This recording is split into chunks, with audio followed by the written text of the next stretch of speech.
Salut, c'est Paul, là je suis à Royan. Il n'y a pas de vidéo depuis un moment là parce que j'étais parti en vacances et comme je vous avais dit dans la précédente, j'avais pas pu tout simplement vous en poster. Et donc là ça va être la reprise et donc pour reprendre les vidéos, je vais vous introduire un tout nouveau thème, enfin un tout nouveau concept on va dire. Je vais essayer de faire ça souvent sur la chaîne, vraiment. Ça aura pas de nom spécial, ce sera juste des vidéos comme ça, enfin ça n'a pas de titre spécial. C'est vraiment des vidéos normales, c'est pas une série, c'est voilà. Et donc qu'est-ce que ça va être ce concept? Il est relativement simple, en fait je vais prendre un produit high-tech, récent ou pas on verra, doté d'une technologie particulière, puis j'essaierai de vous expliquer comment cette technologie fonctionne, pour que vous puissiez comprendre comment les appareils que vous utilisez tous les jours fonctionnent, même les technologies spéciales comme par exemple 3D Touch d'Apple. Cette vidéo ce sera l'encre électronique donc utilisée principalement dans les liseuses. Et donc bon, j'espère que vous avez compris ce concept et qu'il vous plaira. Et donc c'est parti pour l'e-ink.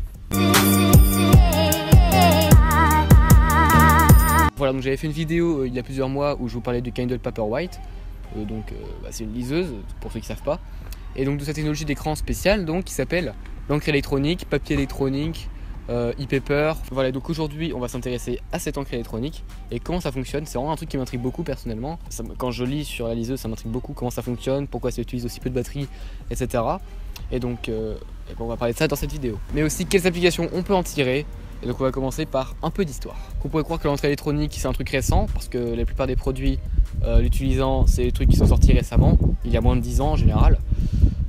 Mais pas du tout en fait, les premières recherches ça remonte au XXe siècle. Donc c'est en 1965 que la société Xerox, donc celle qui a inventé la photocopieuse, étudiait déjà cette technologie.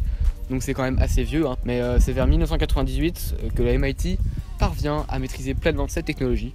Et donc là, quelques années plus tard, on a les appareils, on a des premiers appareils qui apparaissent, donc qui sont des liseuses, des journaux, etc. Voilà, en encre électronique. Donc l'encre électronique est constituée de minuscules capsules, elle-même remplies d'un liquide transparent. Dans ce liquide transparent, il y a des pigments blancs qui baignent et des pigments noirs. Les pigments blancs sont chargés positivement et les pigments noirs chargés négativement.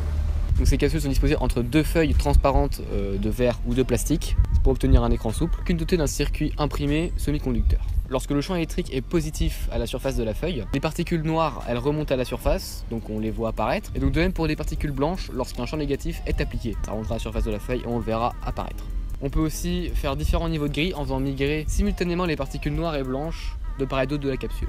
Il y a une des nouvelles possibilités qui permettent de créer de sous-pixels à l'intérieur de chaque capsule, donc ça ouvre la voie à la haute définition et c'est ce qui est utilisé pour la Kindle d'Amazon, Kobo Snack et Reader de Sony. Donc comme vous savez peut-être, les liseuses ont vraiment une autonomie record, c'est-à-dire de plusieurs semaines allant à plusieurs mois. Donc c'est dû au fait tout simplement qu'en fait l'encre électronique ne nécessite aucune énergie pour laisser afficher un texte, une image, etc. En fait, le seul moment où la batterie est sollicitée, c'est-à-dire où ça a besoin de consommer de l'énergie, c'est au moment de polariser les microparticules à un changement de page pour afficher donc un nouveau texte ou une nouvelle image. Et donc ce sera seulement à ce moment-là que la batterie sera utilisée et pas pendant que ça reste affiché, etc. Ça peut rester indéfiniment limite, voilà. De plus, pour le e-paper, pour que vous puissiez lire, il n'y a aucun rétroéclairage requis. Donc ça veut dire que vous pourrez afficher le texte indéfiniment limite, sans aucun rétroéclairage. Par contre, quand vous êtes dans le noir, pour lire du texte, vous êtes obligé quand même d'avoir un minimum de lumière. Donc là, vous aurez besoin d'un rétroéclairage pour lire dans le noir, parce que sinon vous ne verrez rien. Mais en pleine journée, ça pose aucun problème de ne pas avoir de lumière dans l'écran. Le texte est totalement visible. Donc aujourd'hui, l'e-ink est principalement utilisé dans l'industrie des liseuses. Donc j'ai même repris cet exemple pendant toute la vidéo parce que c'est vraiment le principal. Mais il pourrait aussi révolutionner par exemple le monde des emballages avec des packaging intelligents. Même chose pour les campagnes marketing, l'affichage en pleine rue, etc. Vous voyez dans les pubs par exemple dans le métro ça pourrait changer et être en encre électronique. Pour changer les affiches ce serait beaucoup plus rapide et même elle pourrait être animée. Donc c'est vraiment pas mal. Déjà pour un usage chez soi, donc il pourrait aussi avoir des posters en encre électronique. Donc ça permettrait d'avoir différents posters. Par exemple un jour vous mettez un poster, le lendemain vous en mettez un autre, voilà. Pas mal. Et même il y a aussi des téléphones comme le Yotaphone qui utilisent l'encre électronique à l'arrière pour afficher des infos comme par exemple la météo, etc. Voilà, donc c'est tout ce que j'avais à dire sur ce sujet. Donc j'espère que vous avez compris. J'ai essayé d'être le plus simple possible, même s'il y a quand même des termes techniques.